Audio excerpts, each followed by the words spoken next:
क्या था Geiger martial रेडिसबर्ग experiment कि एक गोल्ड फॉइल ली, गोल्ड फॉइल, पतली सी गोल्ड फॉइल बनाई।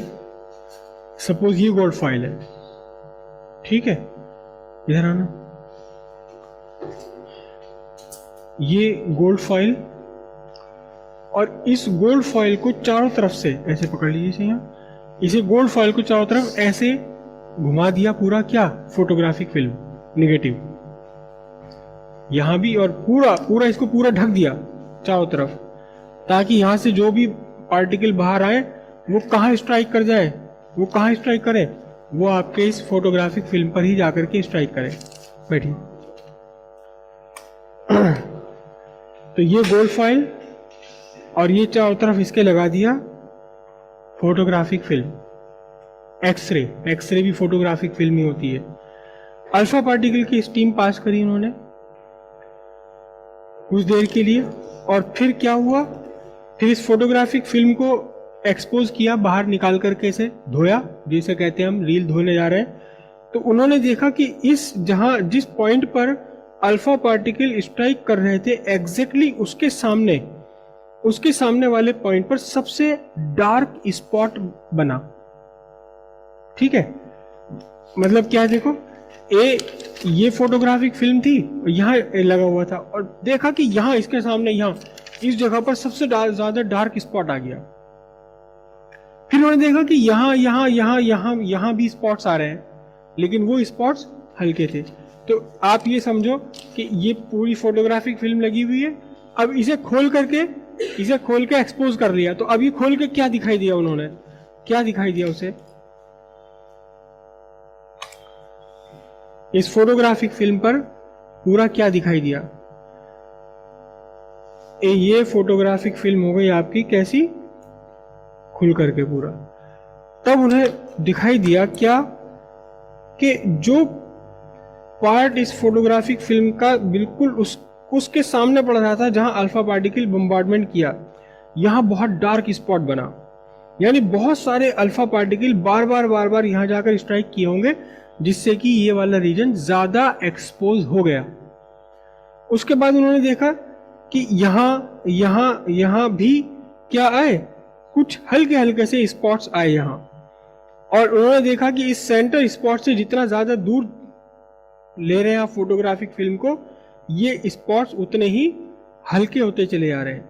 और ये वाला जो रीजन था, ये रीजन ये कौन सा था, ये किनारा कहां पड़ रहा था, बिल्कुल गोल्ड फॉइल के पीछे आ रहा था। ये वाला किनारा, ये दोनों किनारे कौन से वाले हैं, ये किनारे, ये दोनों किनारे, ठीक है। तो उन्होंने क्या कहा, उन्होंने इस पूरी फोटोग्राफिक फिल्म के एक्सपोजर के बाद में उन्होंने कहा कि most of the alpha particle passes undeviated. इन्हें पता ही नहीं चला अल्फा पार्टिकल्स को कि बीच में कुछ है भी या नहीं, सीधे सीधे पास होकर के निकल गए। और क्योंकि ज्यादातर पार्टिकल पास होकर के निकल गए, इसलिए इसके एग्जैक्टली अपोजिट एक डार्क पैच बन गया। अच्छा, यहां वाला पैच क्यों आया, उन्होंने कहा कि कुछ अल्फा पार्टिकल थोड़ा सा अपने पाथ से डेविएट हो गए, कुछ ज्यादा डेविएट हो गए, बहुत इक्का दुक्का ऐसा था, बहुत कम, लाखों में से एक आध पार्टिकल ऐसा था। पूरी कैलकुलेशन की थी कि कितना, कैलकुलेशन कैसे की उन्होंने, कि यहां देखा कितनी इंटेंसिटी है और पर सेकंड कितने फोटो अल्फा पार्टिकल इंसिडेंट हुए थे, फिर यहां देखा ये कितनी इंटेंसिटी है, कितनी, तो उन्हें पता लगा लाखों में से कोई एक अल्फा पार्टिकल ऐसा है जो more than right angle deviate हो पाया। मतलब इस फोटोग्राफिक फिल्म पर फॉइल के पीछे के हिस्से की तरफ गया वो, और बहुत इक्का दुक्का पार्टिकल, रेयरली कोई पार्टिकल ऐसा था जो ऑलमोस्ट अपने ही रास्ते पर वापस लौट गया। बस यहाँ छोटी सी जगह तो थी बची हुई फॉइल की, पता लगा यहां जाकर के स्ट्राइक करा तो यहीं से एक्सपोज हो गया। बहुत लाखों करोड़ों में से कोई एक अल्फा पार्टिकल ऐसा था जो कितना, ऑलमोस्ट 180 डिग्री पर डिफ्लेक्ट हो गया, इसके पार नहीं जा पाया। करेक्ट, ये वाला पार्टिकल, जो पार्टिकल यहां बिल्कुल स्पॉट आ रहा था, उन्होंने कहा कि ये कौन सा स्पॉट है, जो अल्फा पार्टिकल 180 डिग्री से डिफ्लेक्ट हो गया। यहां बहुत तकड़ा स्पॉट, और बाकी स्पॉट्स क्या थे, हल्के होते चले गए थे दूर जाने पर। तो अब अब एकदम से जो एटॉमिक थ्योरी थी, वो कंसेप्ट था, concept of atom, structure of atom, वो एकदम से बदल गया। अब तक क्या कहा जा रहा था? अब तक तो जे थॉमसन वाला चल रहा था क्या, कि most atom is a solid structure, atom is a solid structure, तरबूज के जैसा, और इलेक्ट्रॉन्स उस सॉलिड ठोस पॉजिटिव पार्ट के अंदर है। इलेक्ट्रॉन्स को क्या कहा जाता था कि पॉजिटिव पार्ट जो है उसके अंदर एम्बेडेड है, धसे हुए हैं इलेक्ट्रॉन्स। लेकिन अगर तरबूज, बहुत सारे तरबूज मिलाकर के आप रख दो, लाइन से बहुत सारे तरबूज आपने रख दिए, और बीच में से एक बॉल पास करना चाहो, नहीं होने की भाई। या एक कंचा भी उसमें से बीच में से पार करना चाहो तो ज्यादातर कंचे तो रुक जाएंगे तरबूजों से टकरा टकरा कर। भाई आपने बहुत सारे तरबूज यूं लाइन लगा करके रख दिए, बिल्कुल सटा के एक दूसरे से मिला करके, एक ही साइज के। अब उसके ऊपर कंचे मार रहे हो, तो इतना बड़ा तरबूज है, इतना बड़ा तरबूज है, जगह उसके बीच में कितनी बचेगी? पतली सी बचेगी। तो इक्का दुक्का ही कोई पार जा पाएगा, ज्यादातर तो रुक जाएंगे, लौट कर आ जाएंगे। लेकिन यहां कंडीशन क्या बन रही थी? यहां तो ऐसा बन रहा था कि ज्यादातर मोर देन 99% तो पार निकल कर चले गए। इसका मतलब उनके रास्ते में कुछ आया ही नहीं।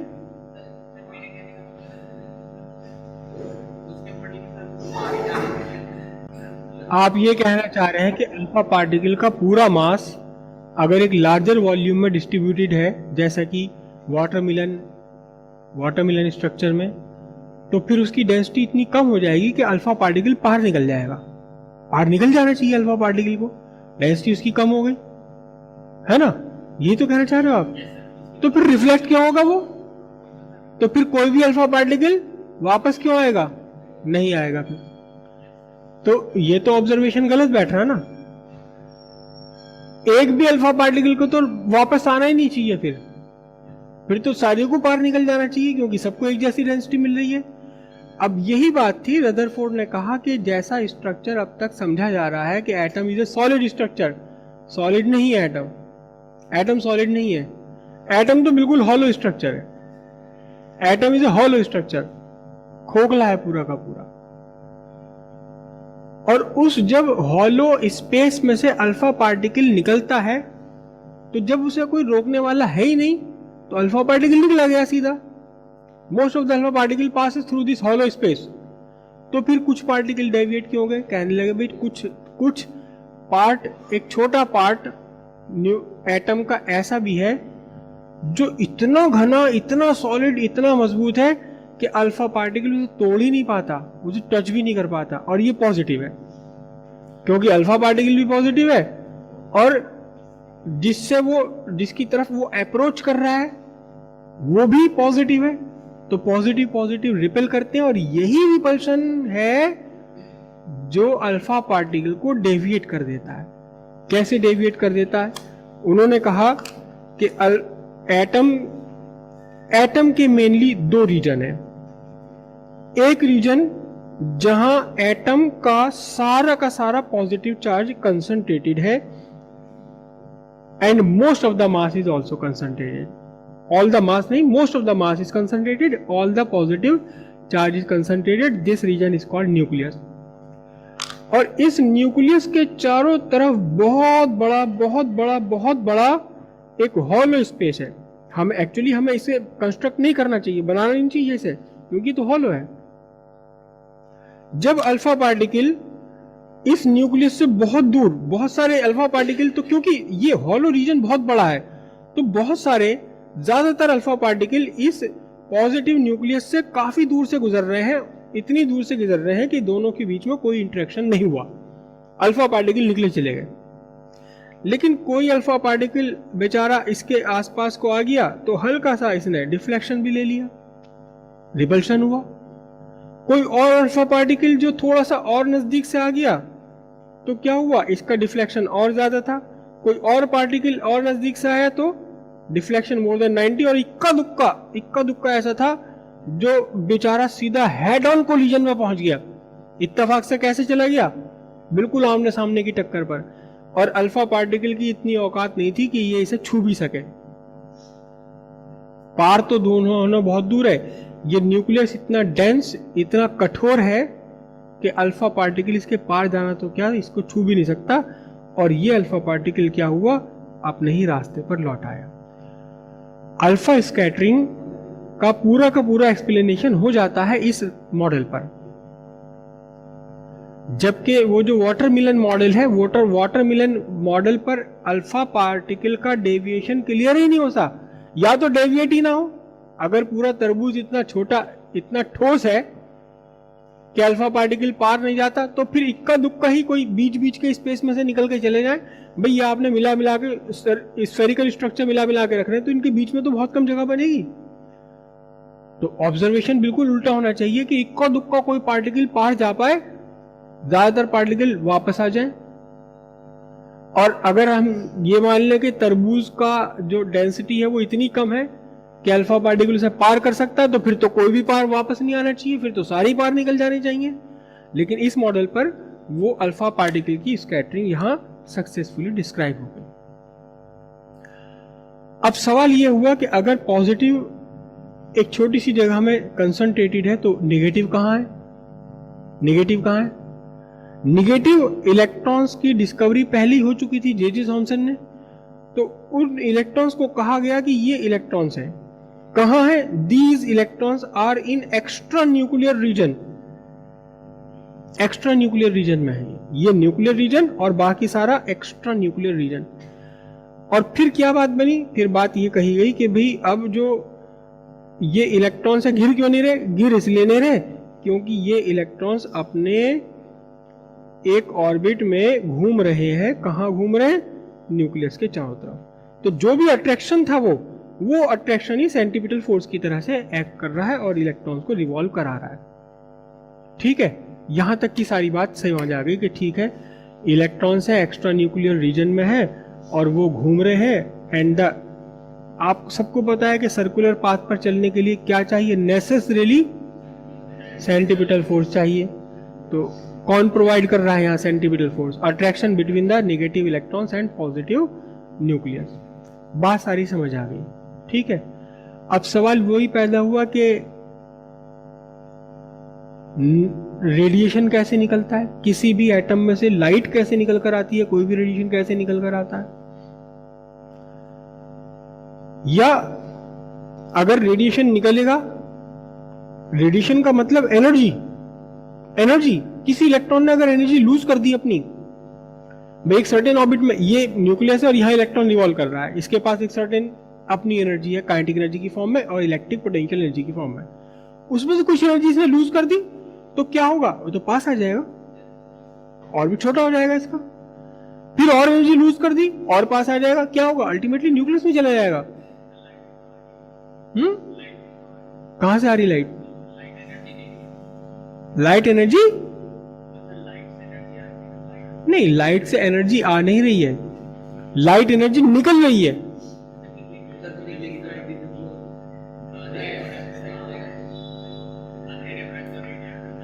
समझिए ना अभी आप कि अभी वो ऊपर से नीचे आना, नीचे से ऊपर जाना, पंपिंग वाला, अभी उसका कोई कंसेप्ट ही नहीं है। अभी तो वहां तक हम पहुंचे ही नहीं है। अभी तो केवल रदरफोर्ड ने कहा कि ये न्यूक्लियस है पॉजिटिव, इसके चारों तरफ इलेक्ट्रॉन रिवॉल्व कर रहे हैं। ठीक है, जब तक इसमें से लाइट नहीं निकल रही, रेडिएशन नहीं निकल रहा, तब तक तो ये मॉडल बात समझ आती है। लेकिन किसी एटम में से अगर रेडिएशन निकलने लगे तो एटम ही खत्म हो जाएगा, इसका जो इलेक्ट्रॉन है वो न्यूक्लियस के अंदर गिर जाएगा जा करके। तो जो आप कह रहे हो कि एक न्यूक्लियस है, एक्स्ट्रा न्यूक्लियर, और न्यूक्लियस में पॉजिटिव और वहां निगेटिव, इसका मतलब खत्म, वो सभी कुछ खत्म हो जाएगा। बेसिकली किसी भी एटम की स्टेबिलिटी एक्सप्लेन नहीं हो पाई इस मॉडल पर कि मैं आपकी पूरी दुनिया सब कुछ एटम से मिलकर के बना हुआ है और सब अपनी जगह कायम है, सब स्टेबल है। तो ये स्टेबिलिटी क्यों है? जबकि लाइट निकलती है, भाई ये लैंप है, ये इसमें से लाइट निकल रही है, क्या खत्म हो गया? क्या है लाइट निकाल करके? क्या नहीं, वैसे कैसे ही है। तो स्टेबल क्यों है? अपने अंदर से एनर्जी निकाल करने के बाद भी वो स्टेबल क्यों रहता है एटम? इसका एक्सप्लेनेशन नहीं हो पाया।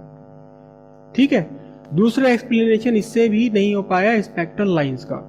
स्पेक्ट्रल लाइंस का इसलिए एक्सप्लेनेशन नहीं हो पाया क्योंकि अगर इलेक्ट्रॉन एमिट कर रहा है अपने अंदर से लाइट या कोई भी रेडिएशन एमिट कर रहा है, तो फिर ये एमिशन एक कंटिन्यूअस एमिशन होना चाहिए। ये जो एमिशन है किसी भी एटम्स का, किसी एटम का अपने अंदर से रेडिएशन निकालना एक कंटिन्यूअस होना चाहिए। सपोज यहां से इलेक्ट्रॉन चला और इलेक्ट्रॉन चला, इलेक्ट्रॉन चलता रहा, इसका रेडियस कम होता रहा, रेडियस कम होता रहा अल्टीमेट, तो यहां से यहां तक तो कोई ब्रेक आया ही नहीं बिल्कुल भी। इसका मतलब इसके अंदर से जो वेवलेंथ निकल रही है वो हर तरह की वेवलेंथ निकलनी चाहिए, हर एटम में से हर तरह की वेवलेंथ निकलनी चाहिए। लेकिन ऐसा नहीं होता, प्रैक्टिकली ऐसा नहीं है। अब तो चलो हमारे यहाँ सब जगह स्ट्रीट पर वो लग गई, एलईडी लाइट लग गई व्हाइट वाली, लेकिन इससे पहले आपको सबको याद होगा येलो कलर की लाइट लगी हुई थी। वो लाइट कहलाती सोडियम, सोडियम लैंप थे वो। इलेक्ट्रिसिटी हालांकि काफी ज्यादा कंज्यूम करते थे वो, लेकिन बढ़िया लाइट थी येलो लाइट उनकी। कभी आप घर जाके करके देखना, सेफ एक्सपेरिमेंट है, कुछ भी मुश्किल नहीं है उसमें। आप गैस बर्नर जला दें, एक चुटकी नमक उसके ऊपर डाल दें गैस बर्नर के ऊपर। नहीं, इसका मतलब आपने ऑब्जर्व करा नहीं ध्यान से। गैस आप जलाएं और एक चुटकी नमक लेके बर्नर के ऊपर डाल दीजिए, कोई गड़बड़ नहीं होगी, कुछ नहीं होगा। पूरी की पूरी फ्लेम एकदम येलो कलर की हो जाएगी, पूरी की पूरी फ्लेम आपकी बिल्कुल येलो हो जाएगी। तो सोडियम की प्रॉपर्टी है कि ये अपने अंदर से येलो कलर की लाइट निकालता है सूटेबल कंडीशंस में। तो वो सोडियम लैंप्स होते थे जो स्ट्रीट पर पहले लगे थे, अब भी कुछ लगे हुए हैं। तो सोडियम तो केवल येलो कलर की लाइट निकाल रहा है, सोडियम तो रेड नहीं निकाल रहा है, ये सोडियम ग्रीन नहीं निकाल रहा। हाइड्रोजन है, हाइड्रोजन जो ये सूरज का स्पेक्ट्रम है सारा हाइड्रोजन का जो स्पेक्ट्रम है, हाइड्रोजन ही है सारी सूरज के ऊपर। इसमें हाइड्रोजन में से 1000 तरह की लाइट निकल रही है। अब ये कैसे हो रहा है भाई? एटम तो वो भी ऐसे ही है, वो भी ऐसे ही होना चाहिए। तो स्पेक्ट्रल लाइंस क्यों है? क्यों किसी एटम में से कुछ स्पेसिफिक रेडिएशंस ही निकल कर आते हैं, इसका एक्सप्लेनेशन नहीं हो पाया रदरफोर्ड मॉडल पर। ना तो स्टेबिलिटी एक्सप्लेन हो पाई कि न्यूक्लियस के अंदर क्यों नहीं जा रहा इलेक्ट्रॉन, रेडिएट अपनी एनर्जी रेडिएट करता रहे, रेडियस खत्म होता रहे इसका और छोटा होता रहे, अल्टीमेटली न्यूक्लियस में खत्म चला जाए, मतलब सब कुछ खत्म, एटम ही खत्म। जब आप कह रहे हो कि एक न्यूक्लियस है और एक एक्स्ट्रा न्यूक्लियर रीजन है जहां इलेक्ट्रॉन है, जब वो एक्स्ट्रा न्यूक्लियर रीजन में इलेक्ट्रॉन ही नहीं बचे तो एटम क्या रहा? कुछ भी नहीं कुछ। तो स्टेबल क्यों है पूरे इस यूनिवर्स में एटम्स स्टेबल क्यों है, इसका एक्सप्लेन नहीं हो पाया। दूसरा, ओरिजिन ऑफ स्पेक्ट्रल लाइंस के कुछ एटम पर्टिकुलर कलर की, पर्टिकुलर वेवलेंथ की ही लाइट अपने अंदर से, पर्टिकुलर वेवलेंथ की ही, पर्टिकुलर फ्रीक्वेंसी की वेव अपने अंदर से क्यों निकालते, हर पॉसिबल वेव क्यों नहीं निकलती हर एटम में से, इसका एक्सप्लेनेशन नहीं हो पाया। इस रदरफोर्ड मॉडल से एक बात और क्लियर हुई कि न्यूक्लियस का साइज और एज ए होल पूरे एटम का साइज कितना होता है। एटम और न्यूक्लियस को अगर आप कंपेयर करें आपस में, उसका रिलेटिव कंपैरिजन अगर आप इमेजिन करें, तो पूरा एक फील्ड जिसमें फुटबॉल खेल सकते हैं आप, फुटबॉल का एक पूरा फील्ड, अगर एटम है तो उस फील्ड के बीचों बीच रखी हुई फुटबॉल उसका न्यूक्लियस है। इतना बड़ा डिफरेंस है पूरे एटम के साइज में और न्यूक्लियस के साइज में। ठीक है, तो ये न्यूक्लियस का साइज कैसे कैलकुलेट किया रदरफोर्ड ने, इसको उन्होंने क्लियर किया था क्लोजेस्ट अप्रोच से। देखिए ध्यान से, एक अल्फा पार्टिकल ये वाला, ये अल्फा पार्टिकल सीधे सीधे हेड ऑन कोलिजन में है, किसके साथ हेड ऑन कोलिजन में है? न्यूक्लियस के साथ में। तब उन्होंने कहा कि भाई ये न्यूक्लियस को टच नहीं कर पाएगा, मतलब टच भी अगर कहते कि बस जस्ट टच करेगा और लौट कर आ जाएगा। क्यों? क्योंकि इस अल्फा पार्टिकल की एनर्जी इतनी ज्यादा नहीं है जिस एनर्जी को लेकर के ये पार जा सके। वो सारी जब अप्रोच करेगा तो काइनेटिक एनर्जी कन्वर्ट होती रहेगी किसमें? इलेक्ट्रिक पोटेंशियल एनर्जी में, due to repulsion between alpha particle and positive nucleus. एक पॉइंट पर पहुंचकर when it is just at the verge of touch करने ही वाला है, वहां पहुंचकर इसकी सारी kinetic energy electrical potential energy में कन्वर्ट हो गई। तो अब ये रुक गया और रुकने के बाद वापस अपने रास्ते पर लौट गया। उन्होंने कहा कि उन्होंने मान के चला कि एक जो हेड ऑन कोलिजन से वापस आ गया, उसने बस न्यूक्लियस को जस्ट टच कर लिया। तो अगर हमें यहां पता लग जाए कि कितनी एनर्जी है इलेक्ट्रॉन उसकी अल्फा पार्टिकल की, तब हम पता लगा सकते हैं कि इसका रेडियस कितना है, क्लोजेस्ट अप्रोच। याद रखिए कि इसमें, इस पूरे न्यूक्लियस में जैसा भी जो भी पॉजिटिव चार्ज है, it act at the centre, जो पहले हम इलेक्ट्रोस्टैटिक्स में पढ़ चुके हैं। The charge distributed all over the positive nucleus behave as if it is concentrated just at the centre of nucleus. तो हम ये पता लगा सकते हैं कि न्यूक्लियस से, इस न्यूक्लियस के सेंटर से कितना क्लोज जा सका ये कौन, alpha particle. Alpha particle nucleus के सेंटर के कितना क्लोज जा सका, और ये वर्ड कहलाया distance of closest approach. Distance of closest approach कैसे?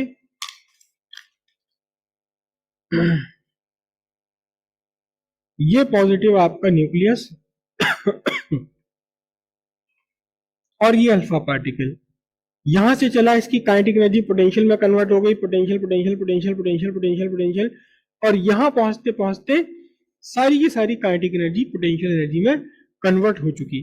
तो अब जो भी डिस्टेंस है अल्फा पार्टिकल के और पॉजिटिव न्यूक्लियस के सेंटर के बीच, ये डिस्टेंस आपका कहलाएगा क्या, डिस्टेंस ऑफ क्लोजेस्ट अप्रोच। नहीं, जरूरी नहीं है कि अल्फा पार्टिकल ने इसे टच ही किया, लेकिन फिर भी हम ये एक परफेक्ट कैलकुलेशन तो नहीं, लेकिन एक आइडिया तो लगा सकते हैं कि न्यूक्लियस का साइज किस रेंज का है, किस ऑर्डर का है, इसका रेडियस किस ऑर्डर का है। ये डिस्टेंस ऑफ क्लोजेस्ट अप्रोच है, ठीक है। इस डिस्टेंस ऑफ क्लोजेस्ट अप्रोच को लिखा हमने कितना, r0। तो अब क्या हुआ देखिए ध्यान से, at r0 kinetic energy of alpha particle equals what, equals electrostatic potential energy.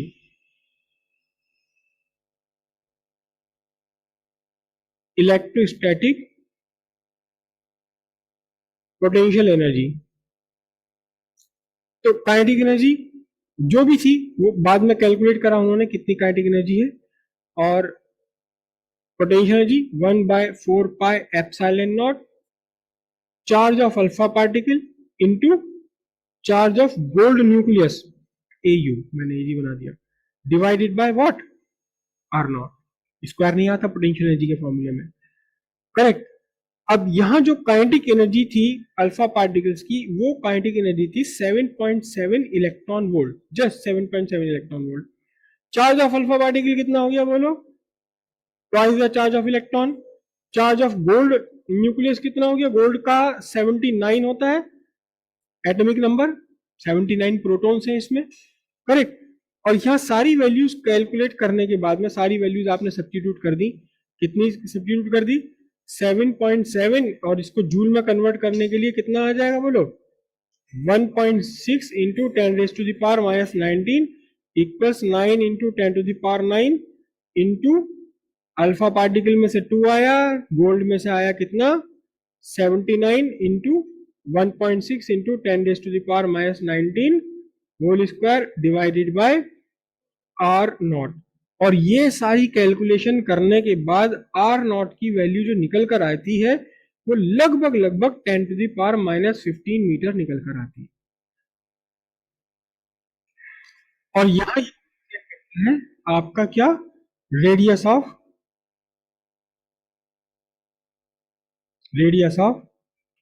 Nucleus is of the order of 10⁵15 metre, correct. एक और यहां से एक और फिगर फाइंड की थी उन्होंने अल्फा पार्टिकल के डिफ्लेक्शन के लिए। अल्फा पार्टिकल के डिफ्लेक्शन के लिए एक और फिगर फाइंड की जिसे कहा गया इम्पैक्ट पैरामीटर।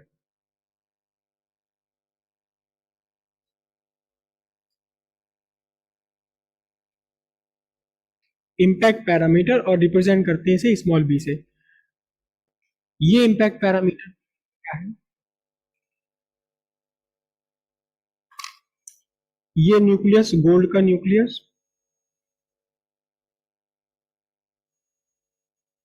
ये न्यूक्लियस का सेंटर, और ये लाइन है जो न्यूक्लियस के सेंटर को पास करते हुए जा रही है।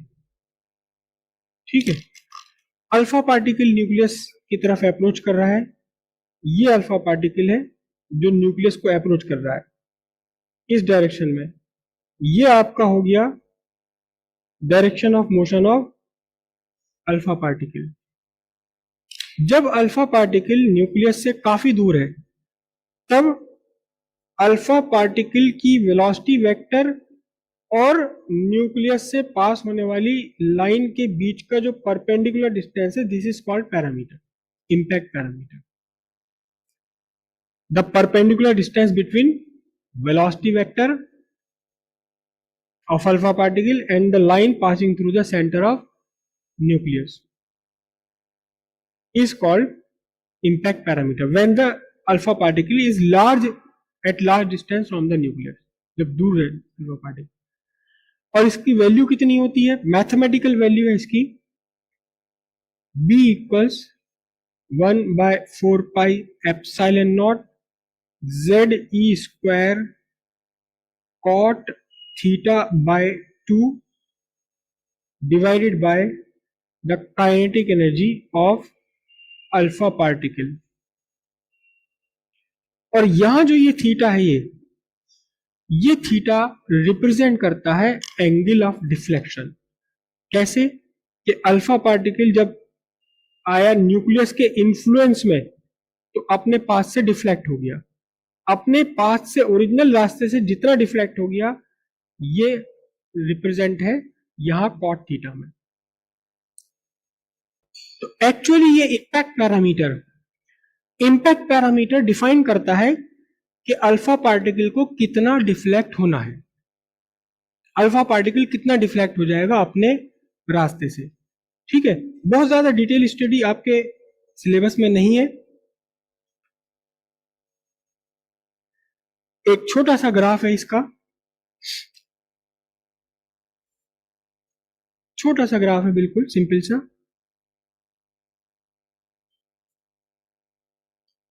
y एक्सिस पर लिया इम्पैक्ट पैरामीटर और x एक्सिस पर लिया है न्यूक्लियस को मिलाने वाली, न्यूक्लियस के सेंटर से पास होने वाली line. This is a nucleus, ये न्यूक्लियस का सेंटर है, न्यूक्लियस के सेंटर को मिलाने वाली लाइन। ठीक है, तो यहां आपने क्या लिया है, impact parameter b. Impact parameter zero अगर है, इम्पैक्ट पैरामीटर अगर जीरो है तो फिर सिंपल सी बात है अल्फा पार्टिकल क्या होगा, वापस अपने रास्ते पर आ जाएगा। समझ रहे बात को, इस समझिए कि इस पूरे प्रैक्टिकल में, इस वाले प्रैक्टिकल में जिस अल्फा पार्टिकल के लिए इम्पैक्ट पैरामीटर बी की वैल्यू जीरो है, वो उसका क्या होना है, वो जाएगा सीधा हेड ऑन जाएगा और वापस अपने रास्ते पर लौट आएगा। जिस अल्फा पार्टिकल के लिए इम्पैक्ट पैरामीटर की वैल्यू जीरो है, जिस अल्फा पार्टिकल के लिए इम्पैक्ट पैरामीटर की वैल्यू मोर देन 100 है, ये वाला, वो अल्फा पार्टिकल अनडेविएटेड पार निकल जाएगा। राइट, जिस अल्फा पार्टिकल के लिए इम्पैक्ट पैरामीटर जैसे जैसे बड़ा होता रहेगा वैसे वैसे इसका डिफ्लेक्शन कम होता चला जाएगा। 100, जिस अल्फा पार्टिकल के लिए 100 आ गई इम्पैक्ट पैरामीटर, वो अनडेविएटेड बाहर निकल जाएगा। तो ये इसे हम ग्राफ पर हल्का सा रिप्रेजेंट कर लेते हैं इसको। इम्पैक्ट पैरामीटर अगर 2.5 के आसपास है, नॉट टू स्केल है ये पूरा का पूरा, ये इम्पैक्ट पैरामीटर कितना 2.5, तो अल्फा पार्टिकल का जो डिफ्लेक्शन है वो न्यूक्लियस को अप्रोच करने पर कितना हो गया, ये डिफ्लेक्शन, इसका deviation theta is greater than 90 degree. Right, जिस अल्फा पार्टिकल के लिए इम्पैक्ट पैरामीटर की वैल्यू 10 के आसपास है, 10, इम्पैक्ट पैरामीटर कितना 10, उसके लिए, उस अल्फा पार्टिकल के लिए deflection theta less than 90 degree है। ठीक है। और जिस अल्फा पार्टिकल के लिए इम्पैक्ट पैरामीटर की वैल्यू है, ये स्केल के अकॉर्डिंग नहीं बनाया जा रहा, जिस अल्फा पार्टिकल के लिए इम्पैक्ट पैरामीटर की वैल्यू 20 है, उसका डिफ्लेक्शन बहुत ही कम होना है, बहुत ही कम होना उसका डिफ्लेक्शन। मतलब ये थीटा, थीटा कितना है, अप्रोक्सीमेटली 0। और इससे ऊपर जब 100 हो जाएगी इम्पैक्ट पैरामीटर की वैल्यू, जब इम्पैक्ट पैरामीटर इंक्रीज हो गया, कहां तक इंक्रीज हो गया, 100 तक। नॉट टू स्केल बना हुआ है, बीच में ऐसे बना दो इसको थोड़ी लाइन। तो इम्पैक्ट पैरामीटर अगर 100 है तो फिर अल्फा पार्टिकल बिल्कुल अनडेविएटेड निकला चला जाएगा। ठीक है, ये आपका लाइन हो गई through the centre of nucleus, और ये इम्पैक्ट पैरामीटर है, समझ रहे हो। Perpendicular distance between velocity vector, this is the velocity vector alpha